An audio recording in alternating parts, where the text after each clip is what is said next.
Bibigyan daw ako ng 15,000, 35 kasi magdadaon siya ng 15. Pero kailangan ko daw magbigay ng 100 kasi may ano pa sa akin na link.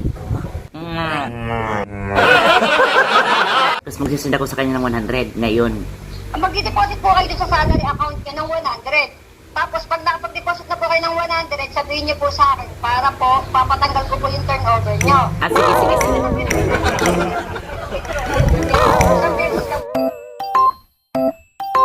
Mag-deposit ka lang po ng 100 dun sa account niyo po kung saan po sinenimang yung tawag mo, yung salary account po. Tapos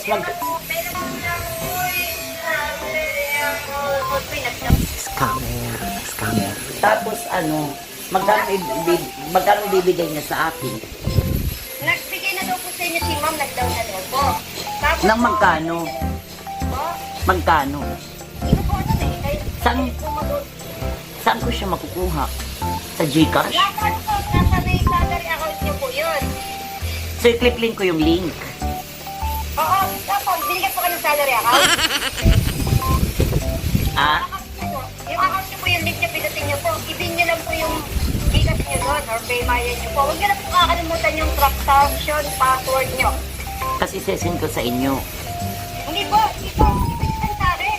At Ako sa- makakapag-claim ng ano niyo. Ah, okay. Ano po, secret. Pwede po, pwede, i-divide niyo po yung password. Yung password lang po madalas, 1, 2, 3, 4, 5, 6. I-divide niyo na rin po. Hindi ko nagis kasi akala ko, didiretso sa, akala ko kukunin niya ang number ko sa Gcash. Hindi po, kayo po maglalagay sa ano niyo po. Lalagay niyo po dun sa salary account niyo. Hindi po ibibigay sa akin yun. Ah, sige, tit. Naman, pag-pili ko ako 25 lagi, pag-binigay sa akin. Sige, titingnan ko ngayon, dear. Ako, di ba po may salary account na binigay? Pinutin niyo po yung link. Ngayon po, may password po yun. Yun muna po yung gamitin niyo. Login niyo lang po. May password. Yun muna po yung gamitin niyo. Tapos palitan niyo naman po automatic change password. So, Yun na lang po yung password Oh niyo. yes, so pag ngayon, magsesend ako sa kanya doon ng, di ba, i-click ko tapos nagawan niya na akong account tapos magsesend ako sa kanya ng 100 ngayon. Mag-deposit po kayo sa salary account niyo ng 100. Tapos pag nakapag-deposit na po kayo ng 100, sabihin niyo po sa akin para po papatanggal ko po yung turnover niyo. Ah, sige. Lagi nila po yung withdraw doon. Wala na po din na po yung mauulit. Tapos kasama rin po yung 100 sa pang-withdraw niyo. Ah, sige, dear. Thank you. Ano na po yan? Pansimula lang po. Ah. Pansimula lang po ate. Susunod po din nyo na kailangan mag-deposit. Ngayon lang po yan. Starting lang po kasi ng salary account nyo. Ah, sige po. Sige po, check nyo na po. Ah, sige. Yung password. Ah, okay po. Wala po yung problema. Okay. Tapos, ate, yung pag-fill up mo ito, tatandaan nyo po lagi yung password nyo ha, para hindi po pag nakalimutan nyo yung ano nyo, hindi po yung mag-withdraw.